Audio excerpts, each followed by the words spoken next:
Yeah, I hope that you hearing me.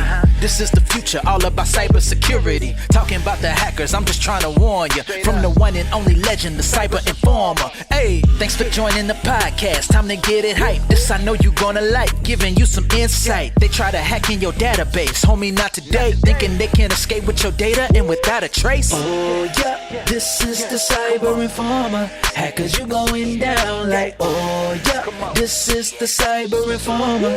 Hackers, you going down, yeah. It's time for the Cybersecurity Business Connect and Protect Central Coast, the podcast. This is episode 2, Multi-Factor Authentication. This episode is brought to you by Loyal IT Solutions. For all of your IT business needs, visit loyalit.com.au for more information on how we can help your business. And by the Gosford Erina Business Chamber. To have your business voice heard, become a member now. Visit us at gebc.com.au. And by the Australian Federal Government. Welcome to Cybersecurity Business Connect and Protect Central Coast, the podcast. I am Michael Trimblett, the Cyber Informer, and boy, do we have a show for you today. We'll talk about the topic of the month, which is multi-factor authentication. We'll talk about a journalist who was hacked, and the reason he was hacked is almost as astounding as how they hacked him, and the simple security measure that could have prevented it all. I'll talk about the vulnerable website I hacked as part of a penetration test. We'll talk about current vulnerability news, and wrap up with my top 11 vulnerability names. We've heard about Print Nightmare. What are some of the other fun names hackers have given to their vulnerabilities? And we'll find out the program that is vulnerable by design. The answer is unbelievable. So it's a fun show coming up. Let's get into it. First of all, we'll talk about multi-factor authentication. Multi-factor authentication is a key aspect of the federal government's Essential 8. You may have heard it referred to as 2-factor or even 3-factor authentication, depending on the web service you're logging into. At the end of this episode, I'll issue you a challenge surrounding multi-factor authentication. Multi-factor authentication is different combinations of something you know, your password, something you have, a physical device such as a mobile phone, and or something you are, which will be your fingerprint, iris, or face.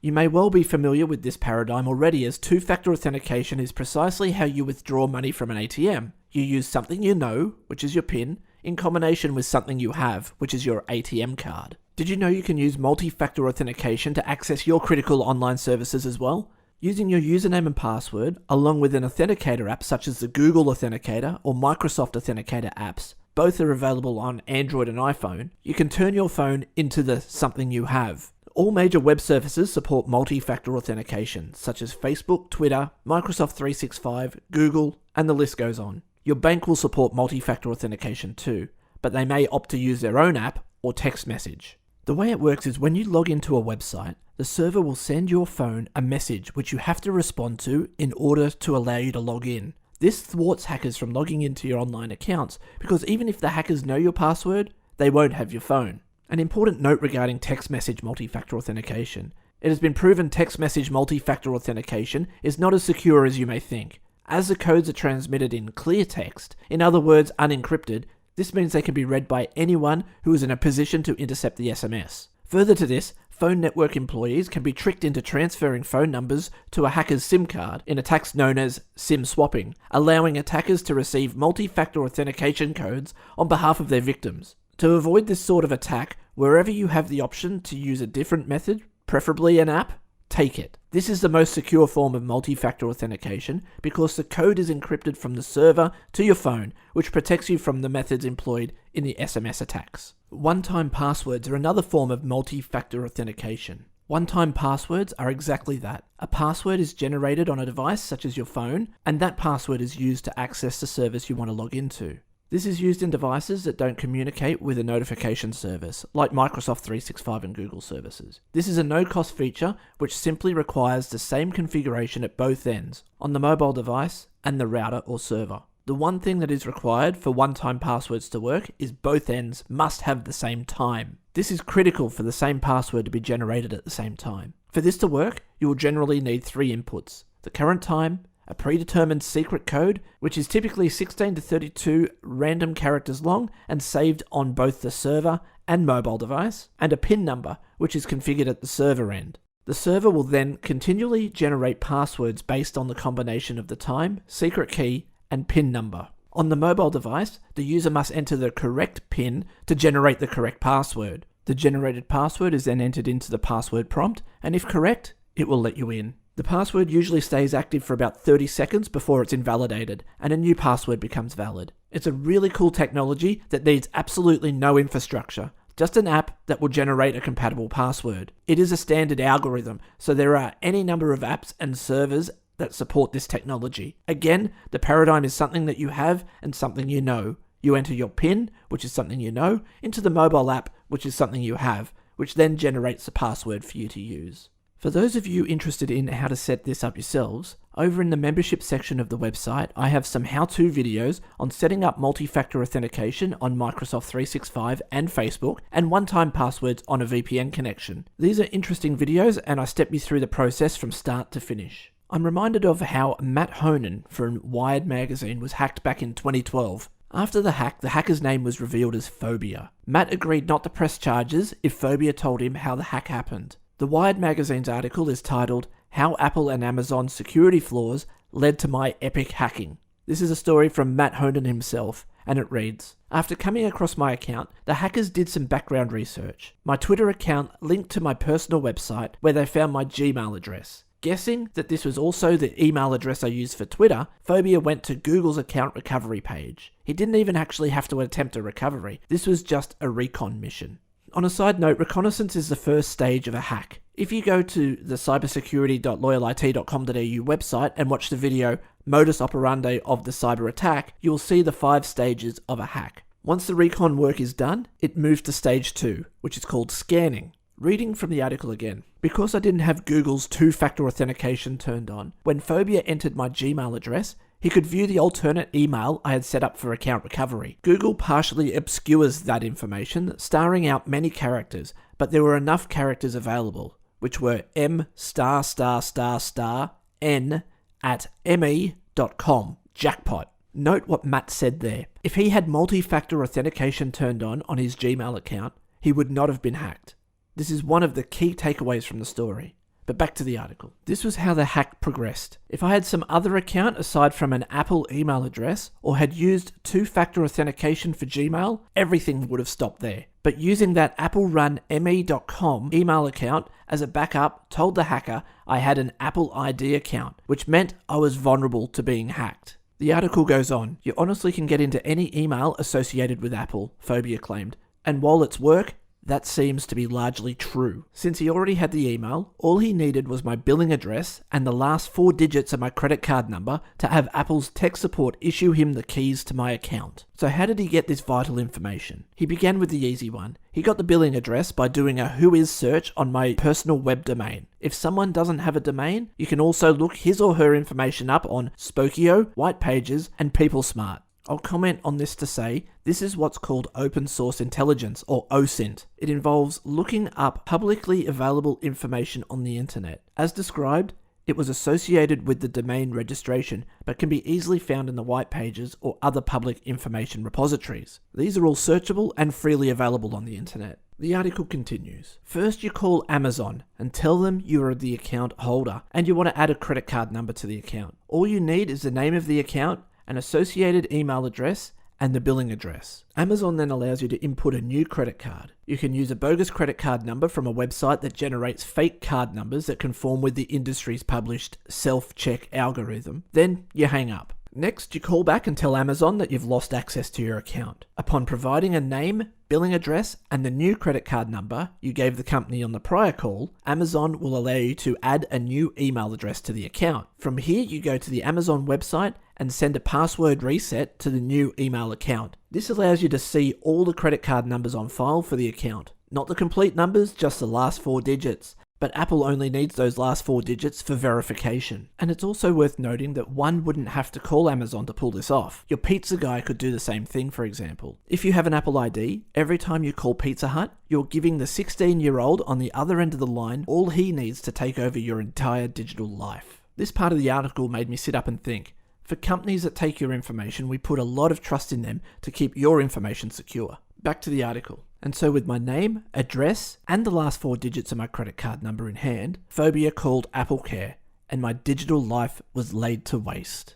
Okay, so this is where the stage of a hack moves from stage 2 scanning to stage 3 gaining access. The article continues. First, my Google account was taken over, then deleted. Next, my Twitter account was compromised and used as a platform to broadcast racist and homophobic messages. And worst of all, my Apple ID account was broken into, and the hackers used it to remotely erase all of the data off my iPhone, iPad, and MacBook. Had I been regularly backing up my data on my MacBook, I wouldn't have had to worry about losing more than a year's worth of photos, covering the entire lifespan of my daughter, or documents and emails that I had stored in no other location. Those security lapses are my fault, and I deeply, deeply regret them. Next month on the podcast, we'll be talking about daily backups. Stay tuned for the podcast as we will talk about a backup strategy that would have more than likely meant Matt could have recovered his irreplaceable photos of his daughter and ensured his emails and documents were recoverable. If you're familiar with the 5 stages of a hack, the final 2 stages were not performed, which are Stage 4 maintaining access and Stage 5 covering tracks.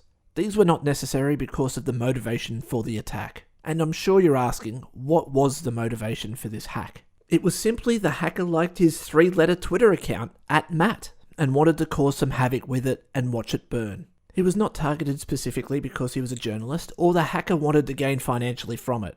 It was simply because he had a short Twitter account and the hackers just wanted to embarrass Matt and have some fun at his expense on Twitter by trolling. I've spoken to business owners recently who say, I won't be a target because I have nothing of value. I'd say 2 things to that. If you have nothing of value, why are you in business? And you might be right, your photos are not of value to me, but they are of value to you. What if you lost your photos overnight? Also, you may not even know that you have something valuable. Something as frivolous as a Twitter handle led to the attack on Matt. I bet Matt is kicking himself that he didn't have multi-factor authentication turned on, because that extra step in his security could have prevented his digital life from being laid to waste, as he put it. In future episodes of the podcast and in the Cybersecurity Business Connect and Protect premium subscription, I'll be talking more about social engineering and how not to be a victim. While properly configured technology is unbreakable, in many cases the weakest link are humans. If a human has the power to override the technology,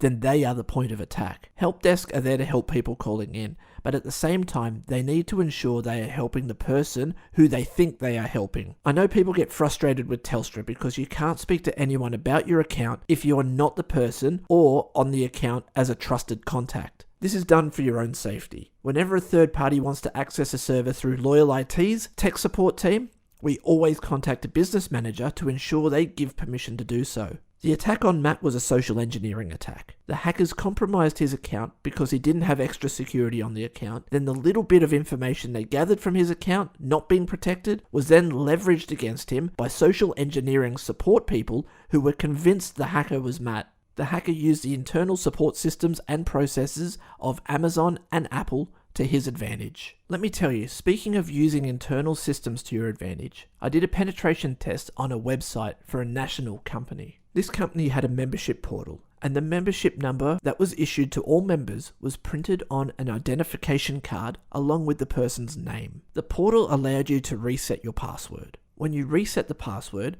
it would ask you to provide your account credentials by supplying the membership number and the person's full name. Of course, there were events for this company, and everyone had to check in with their ID card and wear it on a lanyard. Some had photos of themselves on social media with this card around their neck. I think you know where this is going. This wouldn't be so bad, but when you perform a password reset after you provided your name and your membership number to prove your identity, rather than sending the reset password to the registered email address, it then asked you what email address to send the password reset to. Can you see the flaw in this logic? Yep, I entered my email address in, received the password reset for an account that I found the ID number and name, and boom, I was in and could interact with the system as this person. There was a lot of personal information in there that was on display. Not too long later, the membership portal had been changed to a new system.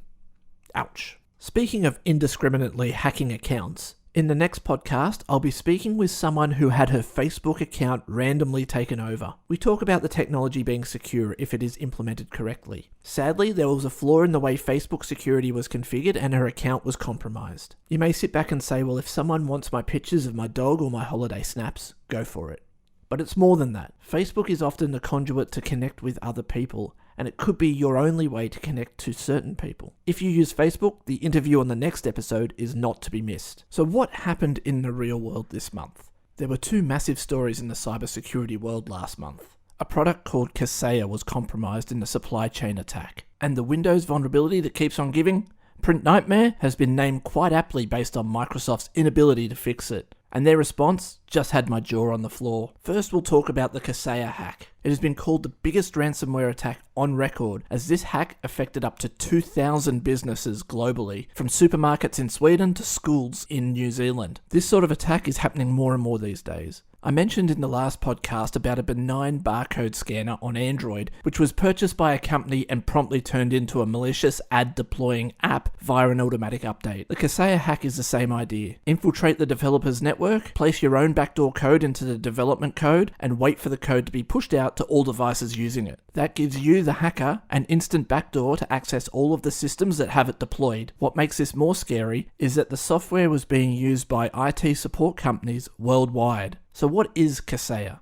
Corsair is a managed services provider software. This enables managed service providers, in other words, IT support companies, access to computers to automate things like patch updates, regular computer maintenance, and managed antivirus. It also allows for remote access and modifications to be performed on computers without interrupting users. It is extremely useful to automate maintenance, which leads to lower support bills and less downtime for users. It's a win-win situation. However, for Corsair to be able to do all of this needs to run with the highest privileges on a computer, which on Windows is called System. This means that all businesses that are being supported by an IT company using Corsair as their managed services support product will receive any updates pushed out from Corsair. This is precisely what happened. Because hackers had put their own evil code into Corsair software without Corsair knowing, the software was pushed out to all Corsair users, thus enabling access for hackers into around 2,000 business networks worldwide. This is incredibly powerful for the hacker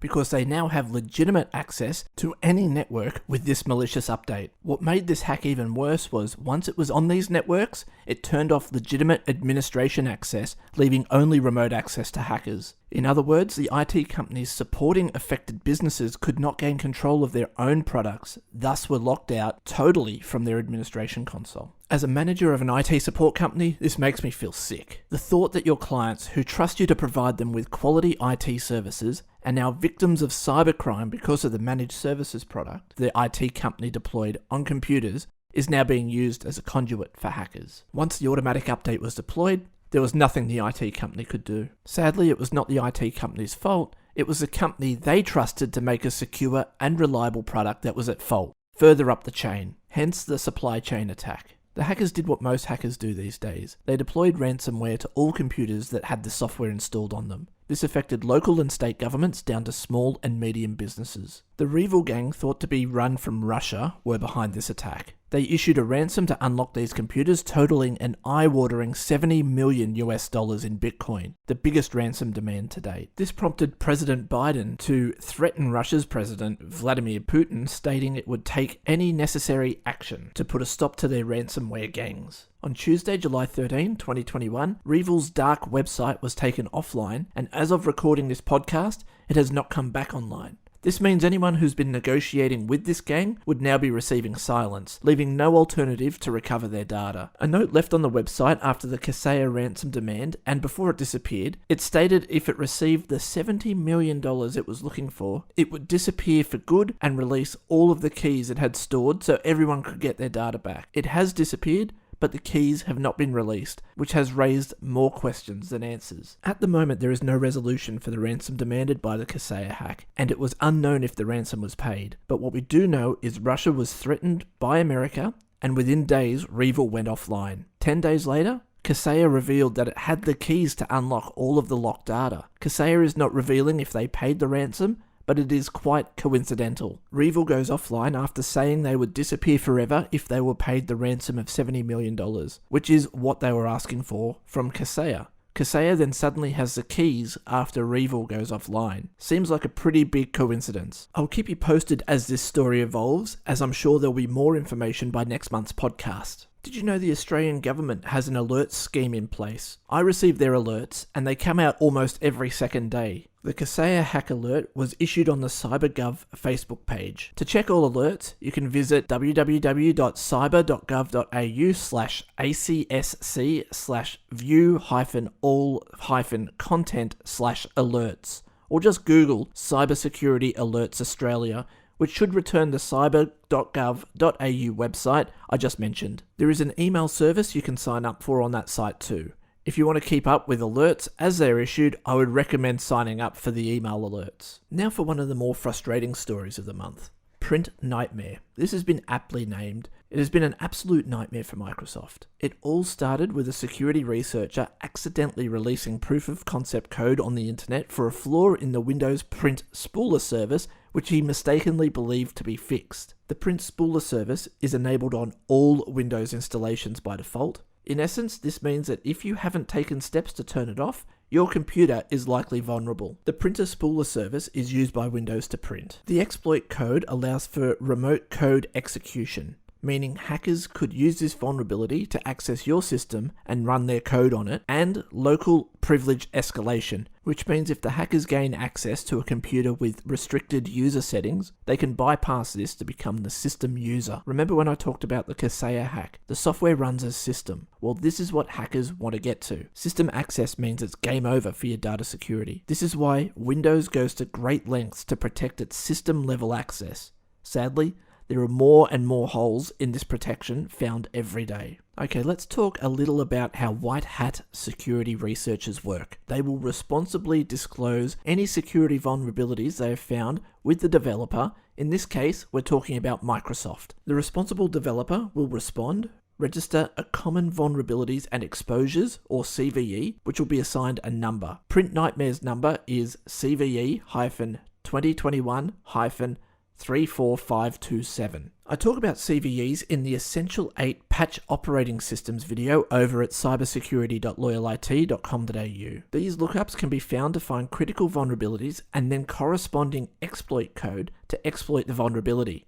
Once the CVE is registered, the vulnerability is detailed and its progress is tracked through to deployment of a patch fix. Each CVE is given a number relating to the critical nature of the vulnerability, which takes into account how difficult it is to exploit. Print Nightmare was given an 8.8 out of 10, where 10 is the worst, or the best for hackers, and 1 is the best, or most difficult for hackers. In the video I just mentioned, we take a closer look at the CVE rank 10 out of 10 zero logon vulnerability and the CVE associated with that, and we find exploit code to exploit it. What we found was that the zero logon exploit was released about 4 months after the vulnerability was patched by Microsoft. This was an example of a responsible disclosure and a responsible release of proof of concept code. In this case with Print Nightmare, there was no patch for it when the proof of concept code was released. Therefore, the researcher realized his mistake and took the code offline. Unfortunately, the 4 hours in which it remained online, the code was downloaded and is now in the wild. When a vulnerability is being exploited before there is a patch available, this is known as a zero-day exploit. This is a phrase no developer wants to hear. In fact,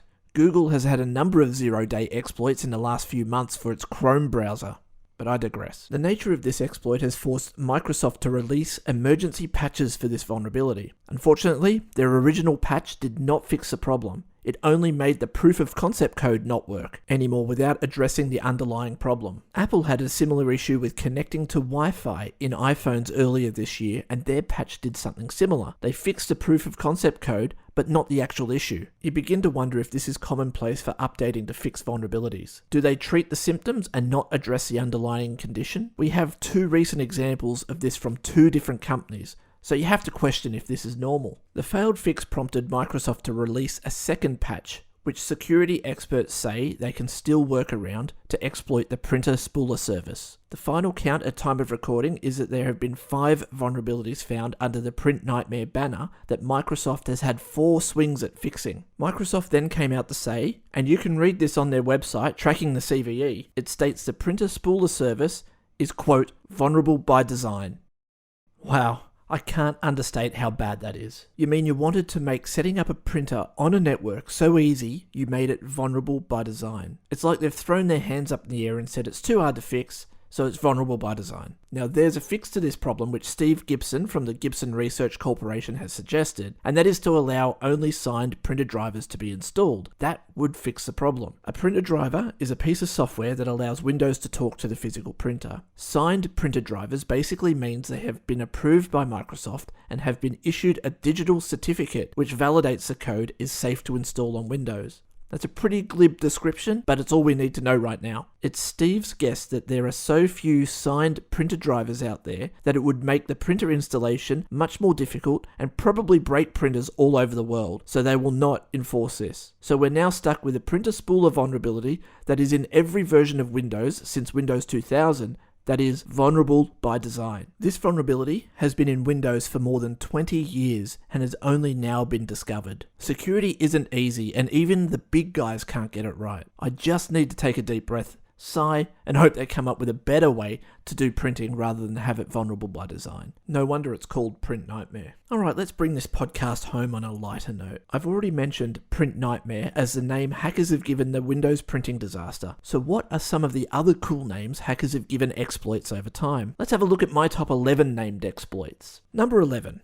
Heartbleed, a vulnerability in the implementation of the TLS heartbeat extension in a widely used server product called OpenSSL, which allowed the hacker to read more data than should be allowed. This means the server could leak secret information like passwords or cryptographic keys, hence the name Heartbleed. Number 10.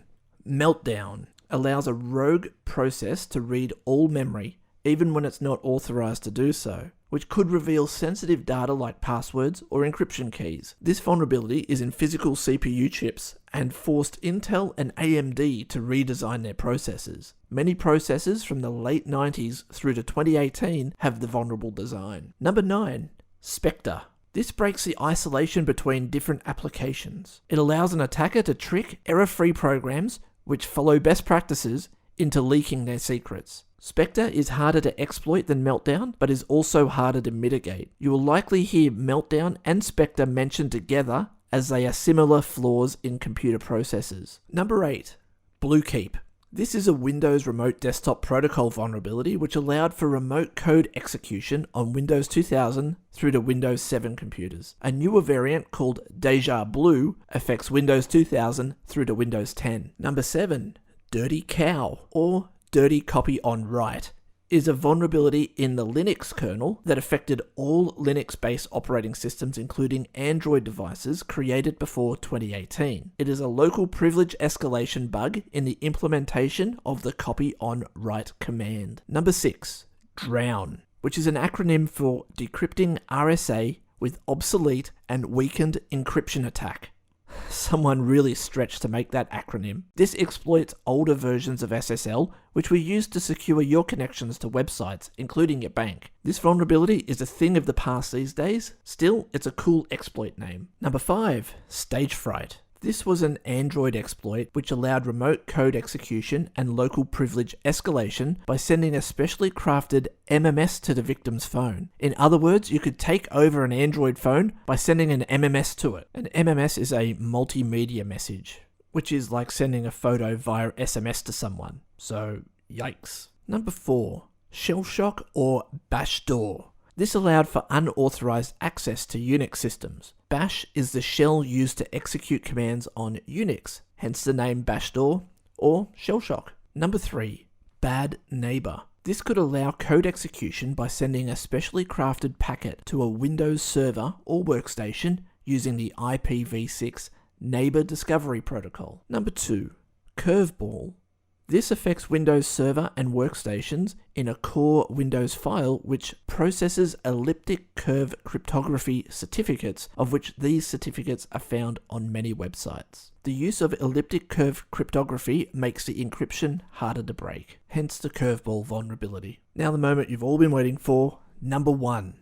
Alpaca. This is the acronym for Application Layer Protocols Allowing Cross-Protocol Attacks. Again, another attack on TLS, which is how websites secure your connection to them. This could also lead to a man-in-the-middle attack, which means your website logon could be stolen. I talked at length about the man-in-the-middle attacks on the premium video, Do I Need a VPN? over on the cybersecurity.loyalit.com.au website. So there we have it, my top 11 named exploits. These days it seems you can't have an exploit with a dull name. Many of these exploits have their own websites and logos too. The Heartbleed logo is cool, and the alpaca logo is cute. Let's wrap up this episode by talking about the multi-factor authentication challenge. This month, I want you to focus on setting up multi-factor authentication on all of your high-value accounts. Your personal email, your work email, your bank accounts, eBay, PayPal, Facebook, Twitter, Apple, anything you value. Because as we heard with Paul Matt Honan, he was a low-hanging fruit, and his digital life was wrecked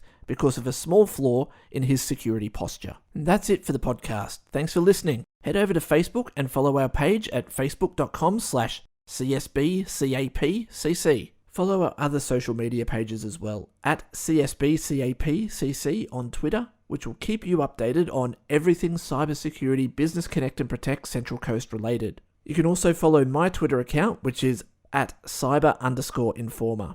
I will be discussing many different cybersecurity topics of a general nature and not necessarily cybersecurity business connect and protect Central Coast focused. You can also visit the website at cybersecurity.loyalit.com.au, view the free videos and download the fact flyers. You can also subscribe to the premium membership, which will give you access to the private Facebook group where you'll be able to ask me questions and interact with other members.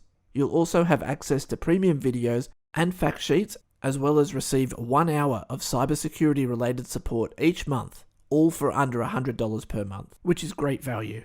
Coming up next will be a special episode where I speak to a person whose Facebook account was hacked. We talk about what happened, how it could have been worse, Facebook's terrible support process for this situation, and what could have been done better to protect the account in the first place. Don't miss it. Thank you again for listening. Don't forget to subscribe to the podcast using your favourite podcatcher and follow us on social media. Until next time, stay safe online. Oh yeah, this is the Cyber Informer. Hackers, you going down like, oh yeah, this is the Cyber Informer. Hackers, you going down, yeah.